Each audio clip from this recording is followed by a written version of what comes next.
Hello everyone, welcome back to Protect and Persevere. Today we're going to be looking at a very cool piece of kit, and it is the full Tang tactical kit bag or chest pack, or I don't know the exact nomenclature.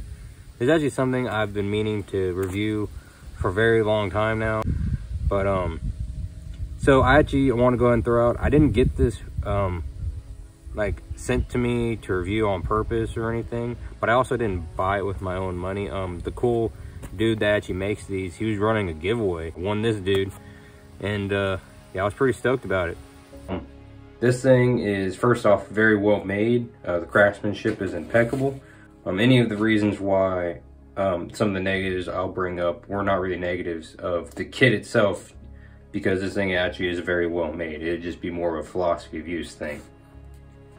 So going into this, this is a very versatile piece of kit. It's meant to kind of be a one-stop shop, that if you needed one thing to accomplish a lot of different setups or goals, you could do it. Granted, you'd have to be doing a lot of swapping. So for instance, if you wanted this mounted on your plate carrier, but then you wanted to like take it hunting or hiking or something, and then you wanted to make it a full chest, you'd have to do a lot of swapping configuring, but you'd still only have one piece of kit to buy. Granted, you'd also buy all the other parts, but yeah. So very modular, very versatile, can cover a lot of bases, all the way from, like I was saying, kind of like a small, I think like hill people gear, like chest pack, where you just have like a self-defense tool. You could scale it up to kind of like this. You could go all the way to putting wings on it and having a chest rig. So very, very modular. So my setup is kind of in between, somewhere in the happy medium. I look at this for there's a couple good reasons why I, particular in my use cases, would like something like this. So first off, supplementing my belt kit. So I actually really am a big fan of belt kit, or just kind of suspender driven LBE, especially in hot weather. But even in cold weather too, it's very nice. And something like this could help supplement that, especially in cold weather, which it doesn't get too terribly cold around here most of the year. It's actually the opposite, which I'll get into. But for cold weather, it is nice to have just like more area to carry crap, especially if you're wearing like puffy layers or rain layers, where it's like you don't really have access to like normal cargo pockets or whatever. So like, yeah, supplementing, and not only that, but you could supplement your fighting load. So depending on how much you're running on your LBE, you could carry more mags, you could carry observation tools, whatever you fancy. Could be using on its own, but I'm not a big fan of micro rigs by themselves.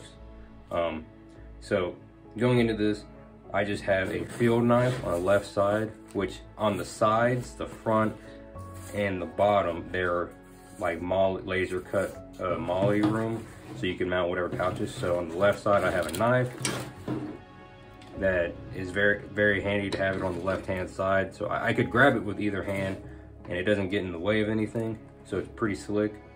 On the other side, I just have a tourniquet. I could put a smoke grenade there, a pistol mag, whatever you want to put there. And then I could mount the knife or the tourniquet on the bottom, and I could have whatever else on the side. So a lot of different, and I could obviously put like more, like a shingle on the front. There's just a bunch of different room to put extra crap. But the one really cool thing about this that separates it from the hill people gear rig, has a kind of pass through in the middle, where you could either like not use it and just compress the rig, but you could also put like a shingle in there to carry mags, admin pouch or whatever. I actually have just this, I already have like a 3 mag shingle lying around. It doesn't work that great with P mags, but it does with steel mags. I would highly recommend, just if you're gonna buy this and you want to run mags, just get the one that Full Tang Tactical sells. They have a couple different options. But yeah, I have the 3 mag insert in there. And then going into the main pouch.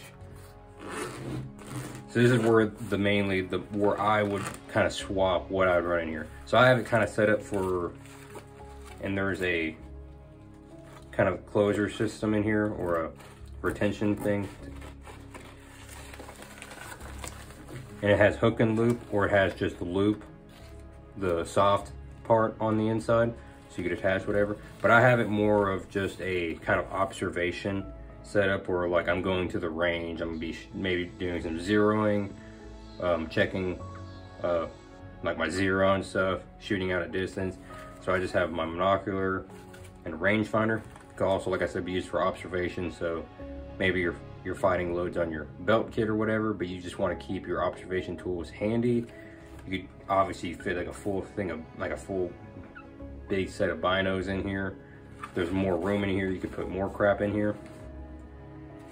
But yeah, this is just kind of my observational setup, just going to the range, whatever. And there's multiple spots where you could tie stuff off so you don't lose them. Get it to the side. And kind of going back to like I was saying about the hiking, hunting, whatever, fishing rig, is that since it's looped on the inside, you could take like a regular Kydex pouch, put Velcro on it, slap your gun in there, cinch it up, and now you can go hiking or whatever and not get, you know, destroyed by two-legged bad things. So yeah, that's pretty cool. And also, like I was saying, in the winter time, and also just in whatever, if you don't want to carry a handgun on your LBE or whatever, this gives you an option to carry a handgun in the field without making you have to put like a holster on your belt kit or whatever. And it keeps your handgun very well protected. So if you're going to be running it for a long time or in bad weather. And also, these zippers are water resistant zippers. So that's pretty cool. It's a pretty nice feature. Something that like I don't think the Hill People gear has one. And then another way would be just like carrying, like you carry like your survival kit or like maps and stuff, compass, whatever.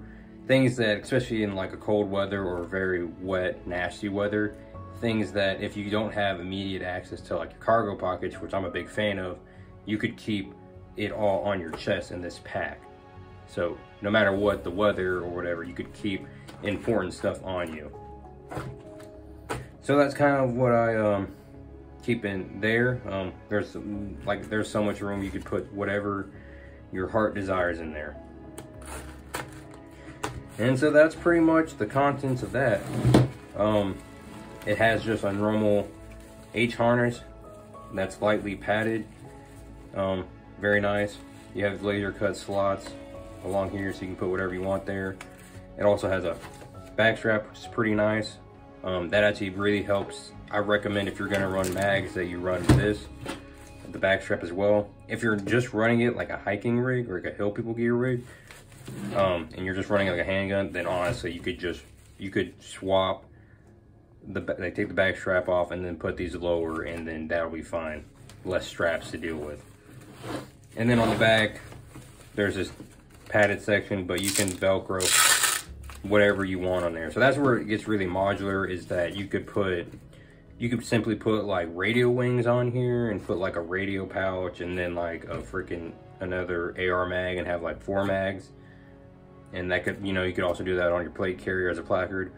I know Full Tang Tactical sells like just an expander kit, so you could actually just, there's like a ton of different aftermarket options where you could expand it out wider and put like a double mag pouch and like a water bottle pouch on there and make it more like a traditional Rhodesian kind of chest rig. And obviously you could put like a dangler or whatever on there.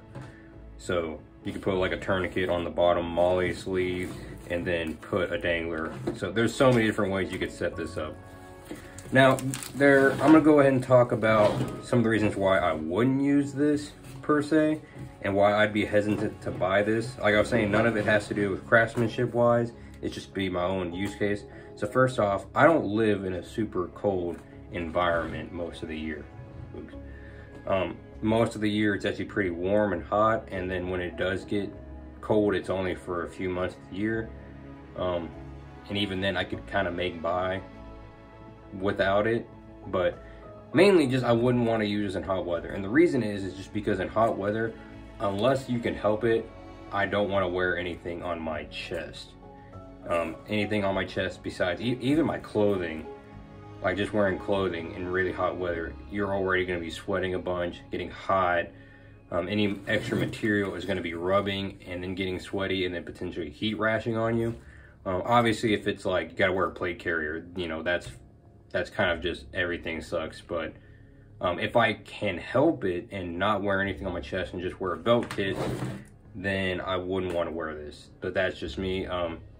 Obviously, like, I've hiked wearing like a Hill People Gear kit bag on my chest, and by itself it's not that bad. But when you consider like full camis, belt kit, backpack, and then you're adding all this on top of your chest, you're just like you're getting really hot if you don't need to be. And that also kind of goes into I know why he went with this kind of spacer, man, you know what I'm trying to say. This kind of mesh material is that it's meant for light padding. However, I've discovered in really hot, humid weather that this is actually not super good, especially on like certain plate carriers and whatnot. Having this material, it's actually very insulative, and just it makes you hotter. So in cold weather, it doesn't really matter, and it's padded, so it feels nice and comfy. But in hot weather, it just kind of like you're just wearing more layers, if that makes sense. Now, I could put like a core performance, like their whatever their standoff mesh. It's forgot what it's called, but it's like the honeycomb like pad system that doesn't insulate or whatever. That would be really nice right here if I wanted to run that in hot weather. And then also the other thing would be like, yeah, I like this in cold and wet weather for carrying crap that I can't normally carry. However, if it's really cold outside, the other benefit to belt kit is that it doesn't compress my warming layers. If I'm adding this on my chest with like a belt kit, I might as well just be like wearing a chest rig with my puffy layers, because it's going to compress it either way. Or like be wearing like a, now granted it's only a small part of my chest, but imagine it's really cold, you're wearing a nice puffy jacket, and now all of a sudden your main torso is like compressed with this. Just things, none of these are deal breakers, just things I want to point out that, hey, these are situations where I might not want to wear it, or just wear it and deal with the consequences of it. But yeah, the full Tang tactical kit bag, I think it's a very modular, versatile piece of kit that there's not really that much competition besides the Hill People one, but this one has more features. If this is your jam and this is what you want, I'd go buy it. Really awesome dude that makes these, by the way, so even if you just want to support him, he has a ton of stuff on his website that has changed since I got this. But yeah, pretty cool piece of kit. Thanks for watching. Stay safe, stay frosty, and God bless.